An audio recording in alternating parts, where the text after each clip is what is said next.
Welcome to Hustle and Flow with Heather Hubbard, episode 146. Hi, I'm Heather Hubbard, and I was a litigator, partner, and practice group leader at an AmLaw 200 firm. I know what it takes to rise to the top. I also know all too well the toll it can take on your personal life. So how do you shine bright without burning out? How do you embrace your ambition without selling your soul? You're listening to the Hustle and Flow podcast. Welcome back. I am your host, Heather Hubbard, and today I have someone very special to share. And many of you, at least the lawyers that are listening, you probably are familiar with her or you have at least heard of her.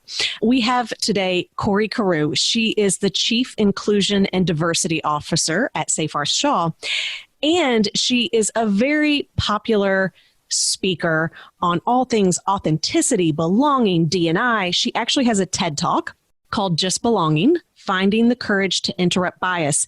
And Brene Brown even recognized the TED Talk recently in an article, and I thought that was just fabulous. So, Kori, welcome to Hustle and Flow.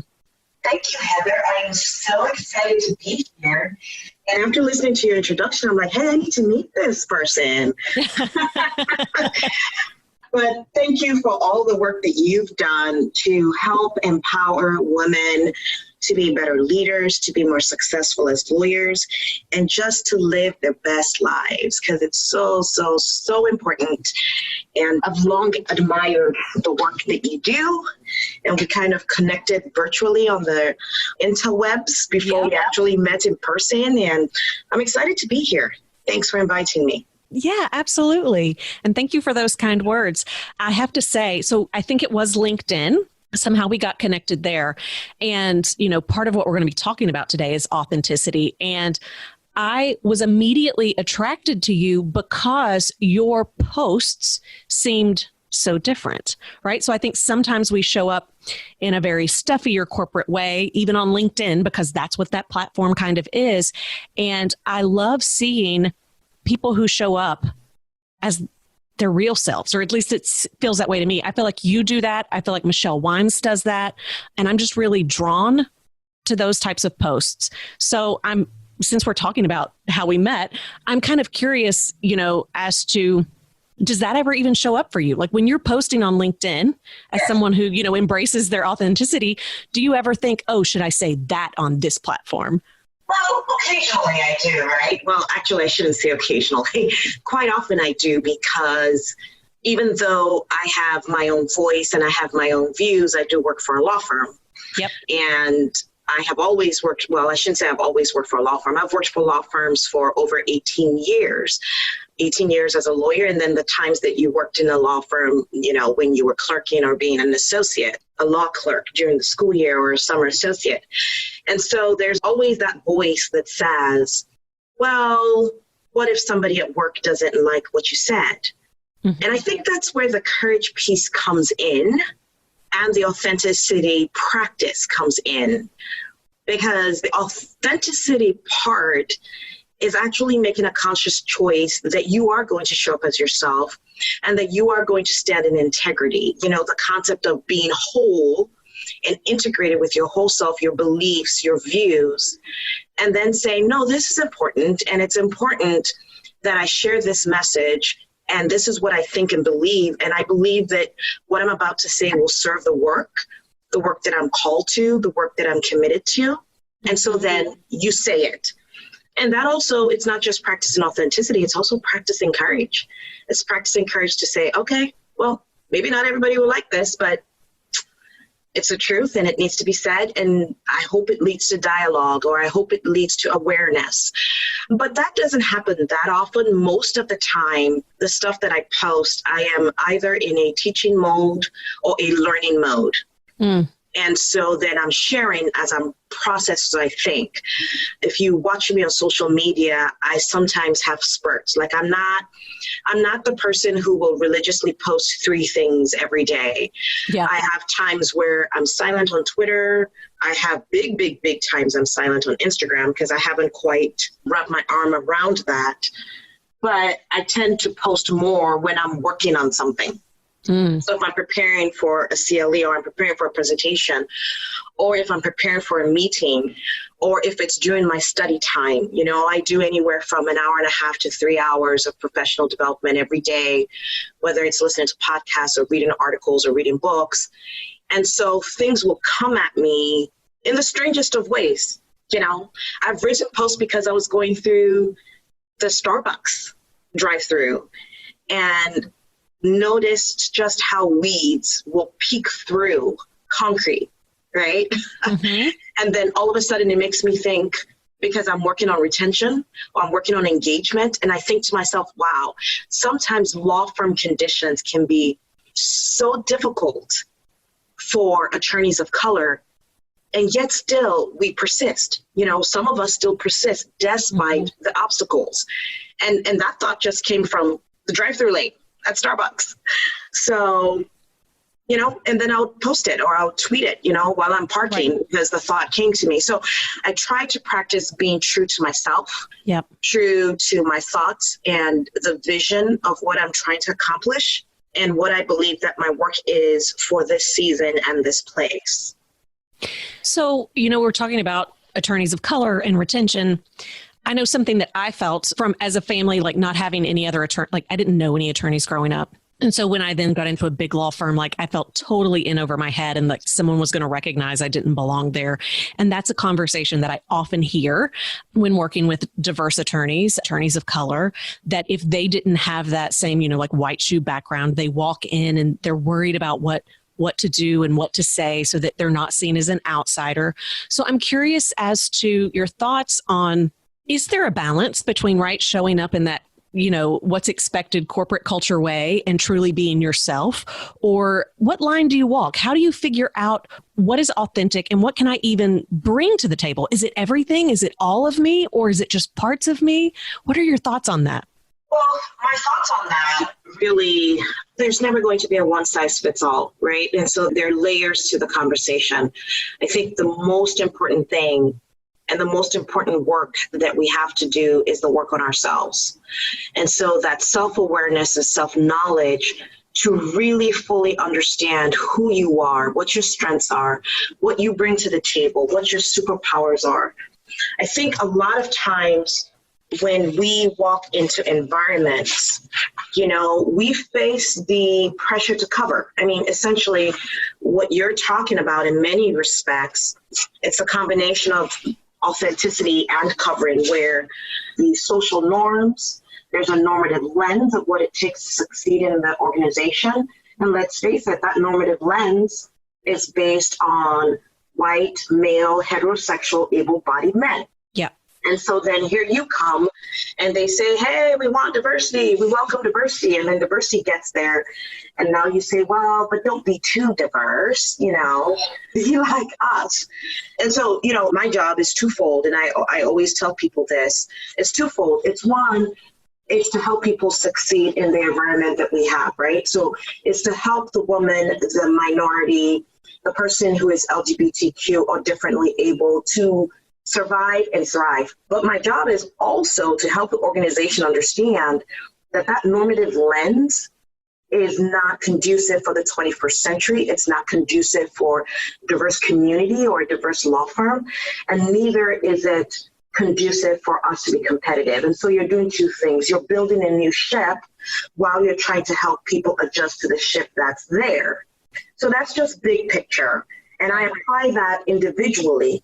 I say, for me as a professional who's a woman, who's an immigrant, whose family is half Muslim, who speaks multiple languages, who is Black, whether an imported Black or a homegrown Black, still very Black and experiencing the Black in America experience, that I also have to navigate the two, and that is recognizing which parts of this environment I can live with, which parts of this environment are complementary to me, and then which parts of this environment I might be asked to compromise, whether it's subtly or overtly, and can I live with it? Because there's a tax. There's a tax to conformity and there's a tax to covering. And we have to decide, Kenji Yoshino, when he talks about covering, one of the things that I love, he explains how covering is where we try to hide these traits that have been stigmatized about our group. So you're not necessarily hiding your identity. People know you're a woman, they know you're gay, or they know that you're Black. But you are hiding the stigmatized traits. You're diminishing them. You're trying to minimize them. And we know from the studies that this costs us in productivity, in engagement, in innovation, in creativity. So there's a cost to it. There is a difference, however, when you voluntarily decide that you're going to cover something. So there's a difference between the Black woman who straightens her hair because she just prefers it that way. Or like for me, for a very long time, my hair was so thick, I just didn't like fooling around with my hair. I straightened my hair because it was easier to comb. That's not necessarily covering, but when you feel as if you won't be accepted as professional and you're making these decisions to fit into the environment, then that's covering. And I think the same applies with authenticity. Which part of these decisions are you making that compromise who you are, your beliefs, and your values? And what is it costing you? I do think that's a separate conversation from 100% transparency or even radical honesty. And I think they get very much confused. I think sometimes when we talk about authenticity, people think that you're saying, come to work, share everything about yourself, no holds barred. That's not authenticity. That's actually a lack of judgment. And it also arguably doesn't show good emotional intelligence, right? Because part of emotional intelligence is not just your personal awareness, but your social awareness. Right. And so we share, I love this, Brene Brown says this, we share our stories with people who've earned the right to hear them. And I translate the same with authenticity. Authenticity is being true to yourself, is showing up as who you are, which means the decisions you're making, the behavior you're exhibiting is consistent with who you are. That doesn't mean you come to work and you do everything that you are if it doesn't have a place or if it is not helpful to you. And I do think we have to ask the question, how does this help me? How does this serve me? I love this conversation. I've never heard anyone explain it that way before, Kori. And so I'm kind of like just sitting here with my mind being blown at the moment because it makes so much sense. And I didn't realize that I had ever experienced that rub before, but I think that's what it is. It's how do you show up and be authentic, but how do you also show up and be smart? And part of being smart is being emotionally intelligent and having good boundaries and respecting others' boundaries. And that's nuanced. Absolutely, for each person. It is. And you also have to be weighing the cost, right? Like I know when I was still practicing in one season of my life, I actually would look in the mirror every day and I would say, Kori, you have to be able to look yourself in the mirror and be okay. Because there were some things happening around me that were not consistent with my values and not consistent with my integrity. And I did feel the pressure and I had to make a conscious choice. I will do A, but I will not do B.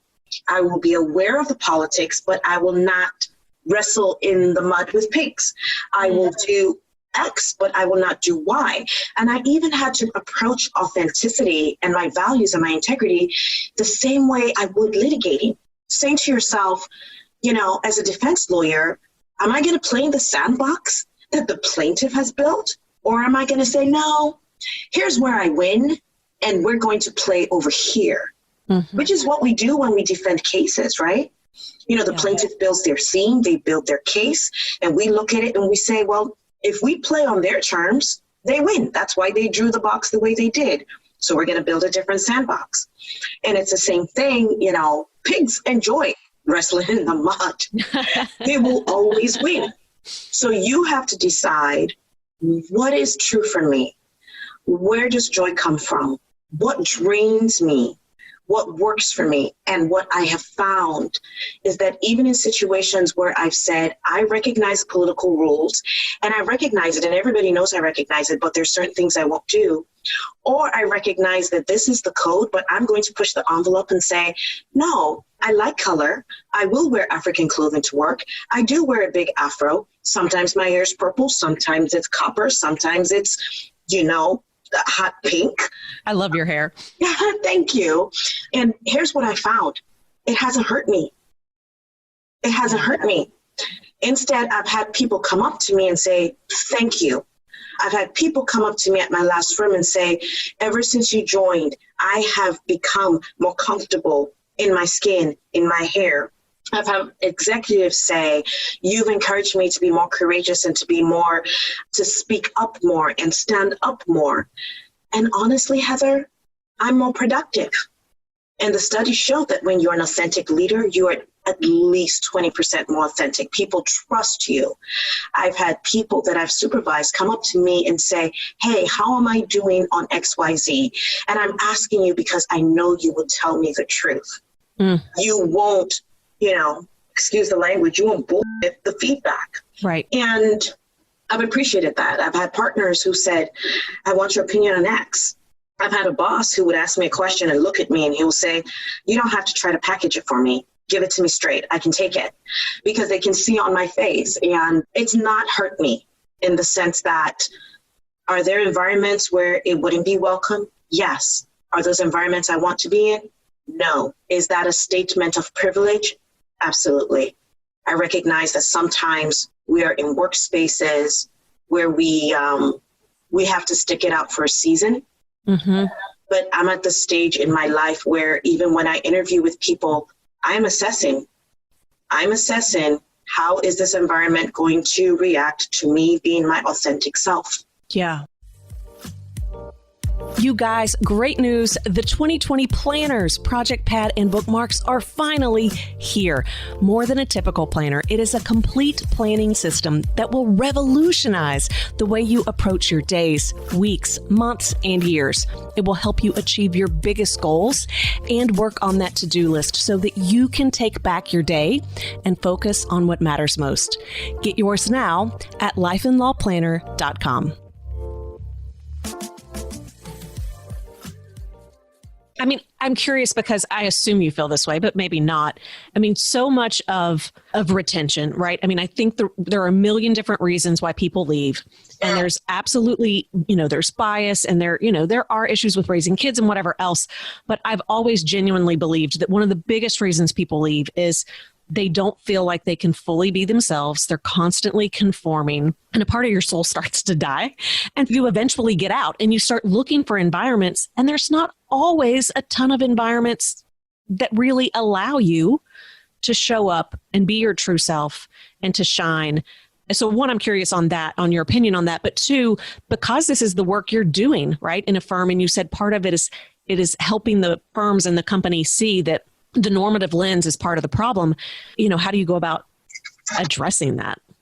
So the first question is absolutely spot on. In 2013, I actually started reframing how I talked about diversity and inclusion. And I started saying that genuine inclusion is creating spaces where people can belong, where they can show up as themselves. They can show up in their diversity. They can show up in their differences. They can bring their skills and sets, and they can belong. Because with belonging comes connection, comes that, we're tribal. We're tribal. We want to be part of a tribe. We want to be part of something bigger. We want to feel like our work matters. We want to feel like our contributions are valuable. And people want to come to work. They want to be respected. They want to be seen. They want to be heard. Well, you can't do those things when you don't create an environment that allows for authenticity, right? How do you hear me? How do you see me and who I am if I'm not allowed to be authentic? A friend of mine who was in big law years ago when we were baby lawyers, well, maybe not baby lawyers, maybe we're in the middle part, kind of that senior associate, junior partner range, said that she was frustrated with her law firm because they talked so much about diversity and inclusion.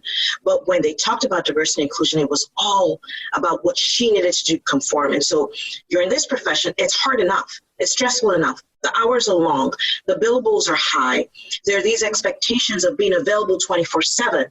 You have partners complaining that they don't hear from you within an hour or 90 minutes or whatever the case is.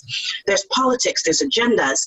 We say that we're team-oriented, but people are competitive because they hired, 25 associates, but really only 15 are going to make it to partner. So everybody understands you're competing against each other, all of these things. And she said, you take all that stress And then now you want to pile on top of that, asking me to put in this extra energy to be someone I'm not, to conform. It's draining.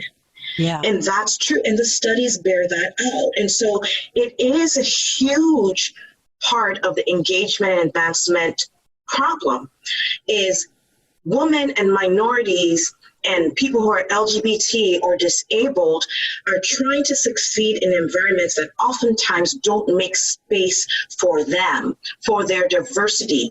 We're working with leaders who are not culturally fluent, who don't understand that, hey, there's more than one lens in looking at how confidence shows up, or being assertive shows up, or the potential to lead shows up. And so you have people working in a system that is automatically negating or diminishing the very talent that they bring, right? Yeah. Because the environment hasn't created space for them to be authentic. And so now when I do my diversity sessions and talk about inclusion, authenticity, and belonging are part of the conversation. I talk about why leaders have to be authentic and why we have to cultivate environments where others can be authentic, because we don't connect with each other unless we're able to see our true selves. And when we don't connect, then we feel exclusion, which leads to isolation, which we know has very, very bad health effects, which connects to anxiety, depression. It connects to diminished innovation, creativity, productivity in the workplace, all of those things that make people leave. And you put it best when you say people feel like their souls are dying. They do. And so when we give them advice that's basically conformity, this is how the men do it, this is how you should do it. Oh, this is how people make it here, this is what you should do. Change yourself. Don't be yourself. Don't be too you. You know, the example I give all the time, Kori, you know, we love your diversity, but don't be too black. Be the whitest black girl you can be. And Kori's response is, I'm blackity black black. They don't come any blacker than me. You know, this is who I am. And my blackness is going to be different than someone else's. My blackness is going to have a flavor of Nigeria. It's going to have a flavor of Sierra Leone. It's going to have a flavor of the 7 years I lived in Iowa and the 18 years I lived in Kansas City. And the fact that my family's from all over the world, it's going to look different, but it's going to be who I am. And then your second question is, how do I help organizations address this? And the first step is to have courageous conversations about it. I've been pushing this conversation on authenticity and reframing how we talk about diversity and inclusion with a lens of belonging for a while. I remember the day one of my managing partners who really was trying to get the firm to talk about psychological safety. And I said to her, you know, we can recruit people and we can bring people, but if people don't feel like they belong, they will not stay. Yep. And, you know, my managing partner looked at me and said, wow, that's it. You know, that's it. And has been using that to help people understand that belonging is so key. And I use research to help people understand that it's not an opinion. It's science. We have 3 irreducible needs, as Brene calls them: belonging, connection, and to be loved. And in the workplace, that being loved translates to value. Is my work important? Is it serving the larger good? Do I matter? Right? Am I doing something that's meaningful? And so part of what you have to do is have the courageous conversation and telling people that this is a thing and it means something. But then also being creative in translating it into ways that they understand, translating it into experiences that they've had. Everybody has experienced not belonging, and everybody knows what it is to belong. Yep. People may talk all they want about how they're self-made, but when you really push and you really pull away the layers, they can tell you people who invested in them, and they know what that feels like when somebody invested in them and helped them succeed. So helping them see what that feels like when other people don't have it, and showing them that it's connected not to those people being lesser than, or those people being lazy or not putting in the work, but because we have an affinity bias for people who are like us, and these people are overlooked. Light bulbs go out, you know, and then attaching that to the numbers, showing them, like, when people hear that being inauthentic and covering, actually statistically, you can see the decrease in productivity, they're losing money. Right. You're losing money. You're not getting the best out of people who, when you hired them, you thought were brilliant, right? And so I challenge my leaders often. I'll say things like, we hire diverse talent. We hire these minority lawyers. And when we hire them, they're brilliant. They've got great potential. They've got great grades. And then when they leave, we say, oh, they didn't work out. Well, what happened? At what point do we say there's something about our culture? And sometimes people don't want to hear it. But, you know, when they do hear it and they do get it, here's the thing I've observed, Heather. And this brings me so much delight. They become the biggest champions. They become the biggest champions. When people get it, they learn the terminology. They learn to identify bias. They learn that, oh, this has a name and this is how it impacts people. They start to use the language. When you teach them how to interrupt, they start to interrupt. When you teach them new ways of approaching things in new language, they start to use it. And that does give me some hope. It does give me hope. Now, I do get sad sometimes that I feel like we're just chipping away a little bit at a time. But when people get it, most people, I believe, want to do better.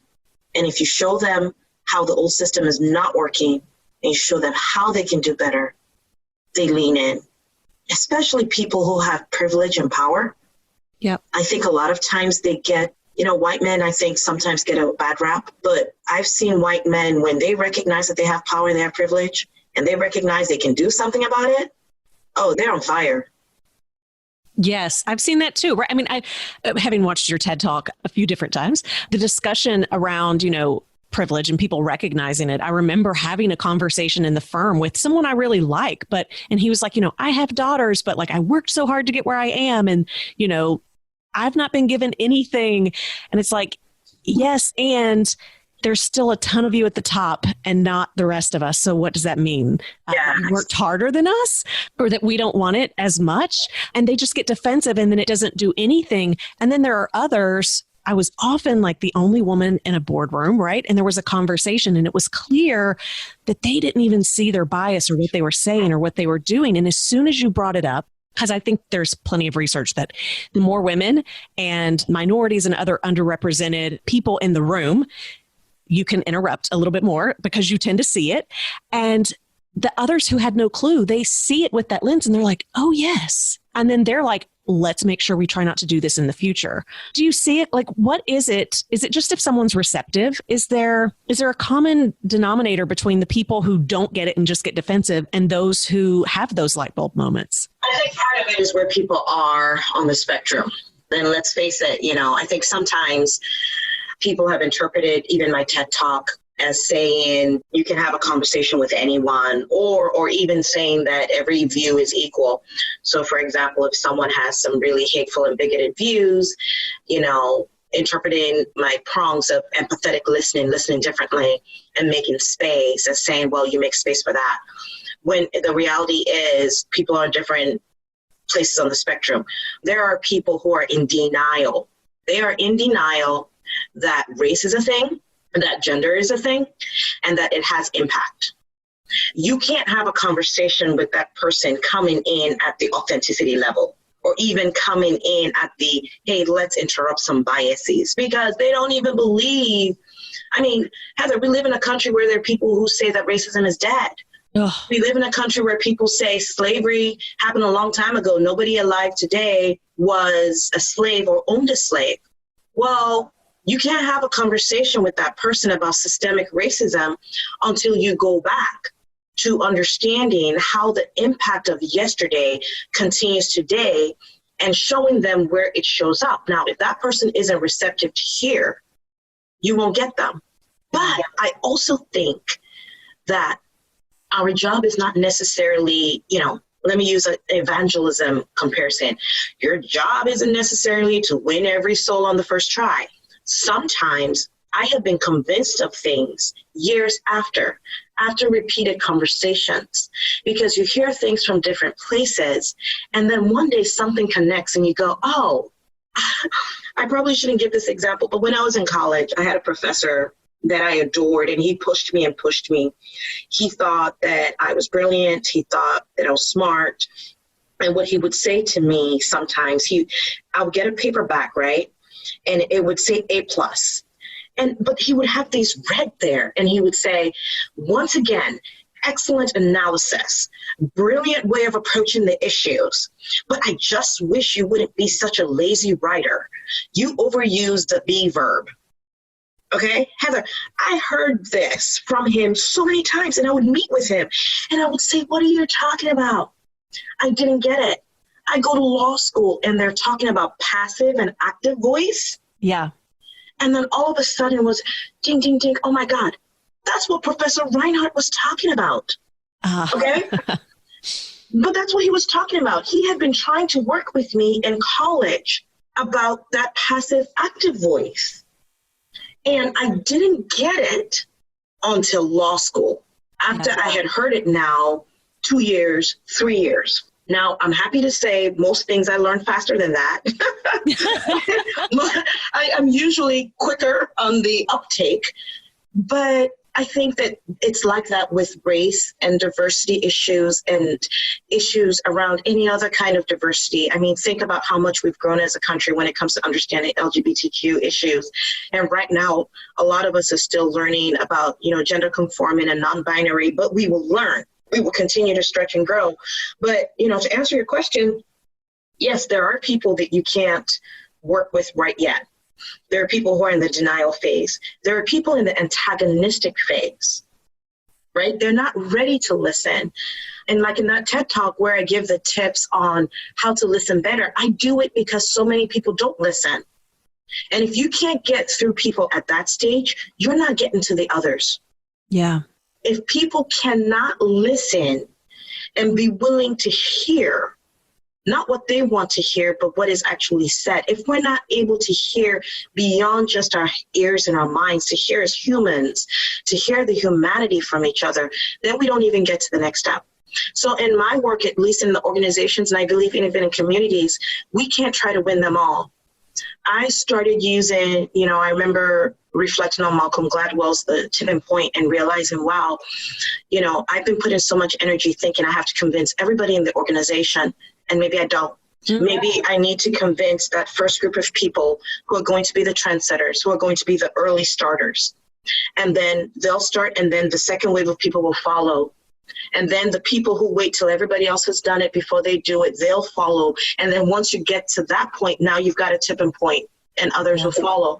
And so we have to be very strategic in thinking, who do I need to get to first? Who has influence, who has voice, who will be willing to engage. Sometimes it's the person who is far from you on the spectrum, but you know that if you can get them to listen and you can convert them, they'll be on fire to convert others. And because they're respected and listened to, they will access people that you won't be able to access. We have to be willing to do that. And part of that is also self-care and emotional self-care. Because when we invest so much energy on those who don't get it and won't get it or refuse to get it, rather than those who could be pulled along and would be better suited to pull others along, we drain ourselves and we frustrate ourselves, and we start having diversity fatigue and we feel like nothing's working. Yeah. But you're trying to plant seeds in rocky soil, and somebody's got to remove those rocks first and till it, and maybe that's the work that you want to do, and that's fine. But you have to know that and recognize that. I love that. I love being strategic with the receptive people who have influence, and the whole tipping point concept. That is brilliant. And, exactly what you're saying, taking care of yourself so that you can, it's a marathon. And so you've got to be able to have the wherewithal and the strength to keep going. And yes, tending the rocky soil can certainly burn you out much faster. I'm looking at the time and we are going long. I could talk about this for hours, as I'm sure you could as well. I didn't even recognize how much time had passed because we were having fun. I know. Okay. So for those, Kori's an amazing speaker. So if you're listening and, you like to have her come speak, or if your organization, is needing some help, she has a website. Definitely go check it out. It's KoriCarew.com, and we'll put that link in the show notes. Anything else, Kori? Yeah, I do speak. I do coach individuals who want to be more inclusive leaders. And also, as Chief Inclusion and Diversity Officer at Seyfarth, we love to partner with our clients as well. So If you are a Seyfarth client and you would like to partner with us on inclusion and diversity, shoot me an email at my 9 to 5. Which is really like, 7 to 9. But right. yeah, you can reach me on LinkedIn too. I'm on LinkedIn. I'm on Twitter, and I am committed to doing better on Instagram because my 11-year-old niece told me, Kori, I think the area I could really help you is to maximize your Instagram. So apparently my Instagram game is weak. So in 2020, I'll be working on that. So awesome. Well, that's my favorite place to play. So I look forward to seeing more posts from you on Instagram. Kori, thank you so much for coming on. It has been a pleasure. I really appreciate it. And Happy New Year.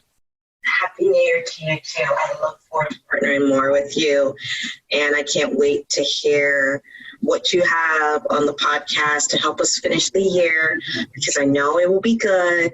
And keep on doing the good work. I mean, keep on speaking, keep on pushing us, and keep on with equipping us. I hope you know how valuable the resources and the thought knowledge is that you put out with your podcast and even with the work that you do coaching. So if you don't know, I'm telling you today on behalf of all the people who listen to your podcast and follow your work, thank you. Oh, thank you, Kori. That means so much to me. All right, guys, that's it for this week. We'll be back with another episode next week. For show notes, downloads, and other free resources, and to keep the conversation going, head on over to hustleandflowpodcast.com. See you there.